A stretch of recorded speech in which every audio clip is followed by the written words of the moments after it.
Hi everybody, it's Richard here again and welcome to the penultimate video of my series where I show the 10 worst songs from my 10 favourite artists, and today is going to be Queen. Now there's a couple of rules I've set here. First of all, there's no cover versions allowed. In fact, I don't even think they did any cover versions apart from the odd live one like Jailhouse Rock. There's no instrumentals allowed either, so that's the Flash Gordon soundtrack out, and they have to have been released while Freddie was alive. So that's no Made in Heaven and certainly no Cosmos Rocks.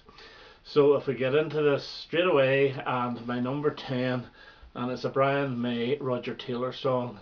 That's a single, and it's Thank God It's Christmas. And I just don't think this is very good. I bought it for the two B-sides actually, Man in the Proud and Keep Passing Through Open Windows, because at that time I didn't have the Works album. But this one feels right at the beginning. For me, a Christmas song has to have a Christmas sound to it, and this one doesn't, and I think it's a bit of a dirge.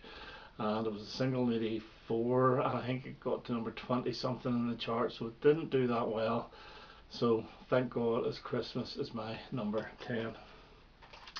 And number 9, and another B-side, and it's the B-side of Radio Gaga, and it's a song called I Go Crazy, and it's a Brian May song, and it's a very, very basic rocker, and I think this was recorded around the time of Hot Space, but it wasn't good enough to get on to Hot Space, and it certainly wasn't good enough to get on to the Works either.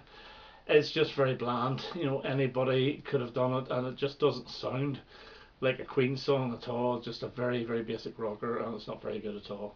So it's my number 9. Okay, at number 8 we have from the Works album, it's the last track, Is This the World We Created? And it's a song about starvation in the world, etc. That was about 5 months or so before Bob Geldof launched Band Aid. So I wonder if this had something to do with the actual Band Aid. It may have, I'm not sure. I think it is a Mercury May song, and it's pure acoustic, and it's alright, but some of these type songs I just don't like hearing.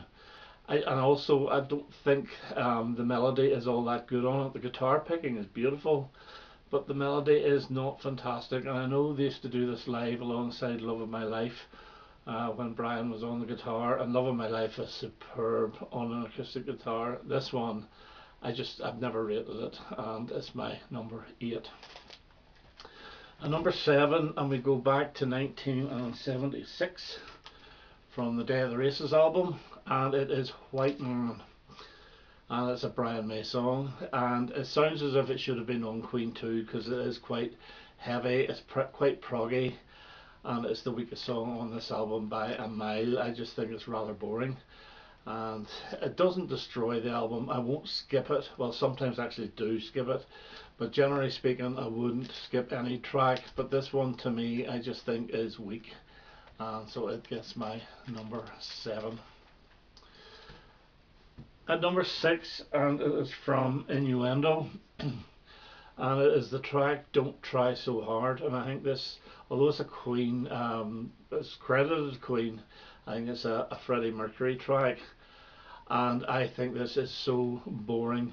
I think it's almost like a rewrite of Who Wants to Live Forever, the Brian May song. It's got that kind of feel to it, and I was never a huge fan of that song either. But this one, again, there's a message behind it, and sometimes, as I say, the messages behind songs put me off, but this one I just think is boring, and that's the only reason it gets in. It's number 6, and it's Don't Try So Hard. Now at number 5, and again another Queen composition, and it's from The Miracle, but it's really a John Deacon song, and it's My Baby Does Me. Now I actually do like the music of this. I think the music is really good and would work well as an instrumental track. However, whenever the singing comes in, my baby does me good, my baby does me good, etc, etc, etc, I think it's crap. So I do, but the music is quite good. But if they had restructured different words around this song and restructured the way the words were sung, it would have been a really good song, because it's really good music. But I think they messed up, and I think it's maybe it's a Mercury Deacon type song. So it's probably Deacon with the music and Freddie stuck the words on, but it is my number 5. And at number 4 we have Don't Try Suicide from the game, the Freddie Mercury song. Now this starts off with like a bass line and then almost vibrating type guitar, echoey guitar, which is quite reminiscent to The Police's Walking on the Moon, but it's nowhere near the song that is. And then you get the uplifting chorus of Don't Try Suicide, where it's a real bouncy song about suicide, and it just doesn't work, and I think it's terrible. It really is. It lets this album down. It's shocking. Now Freddie Mercury really only had 3 songs on this, and he by this time was the best writer, but his songwriting was starting to depreciate. It really was. But yeah, Don't Try Suicide is my number 4. Okay, at number 3, and we have from News of the World, and it is Sleeping on the Sidewalk, a Brian May song, which I think is so boring. It's a bluesy number. It sounds as if they wrote it just in the studio in one take and then put it on the record, and I think it is terrible. I never liked it. It's just a bog standard, slightly more uplifting blues song, and it's just no good. And I don't think it's very well produced either. So it's my number 3. And number 2 is from Jazz, and it is More of That Jazz, the very last track, written by Roger Taylor. I was close to putting Funnet in this, but I've actually got to quite like it. But More of That Jazz is a dirge, and it's an absolute mess. It's tuneless, and then they put little snippets of some of the other songs, like If You Can't Beat 'Em, Fat Bottom Girls, and spice it up a little bit. I don't know why they do that. They did it actually the 12-inch version of I Want to Break Free as well, but it just doesn't work, and it's one of the worst. In fact, it's probably the worst song that he's ever written for Queen, and it was so close to getting the number 1 position. But the number 1 position I have actually given to a song that I don't actually have a physical copy of, but I will show this here, and this is I'm Going Slightly Mad, the single from Innuendo, and the B-side is The Hitman. But on the 12-inch version of this, there's a song called Lost Opportunity, and it hasn't been released, I don't believe, on any compilation or anything else apart from the 12-inch of this, and I'll show the actual 12-inch up on the screen here.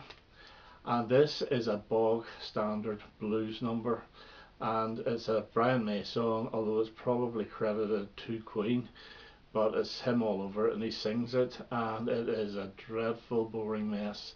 I just do not like it, and I can understand why it didn't get on the album. I think he must have been just playing about in the studio and got another, so a little bit like Sleeping on the Sidewalk, but this one is even dirtier than that, because there's no life to it at all.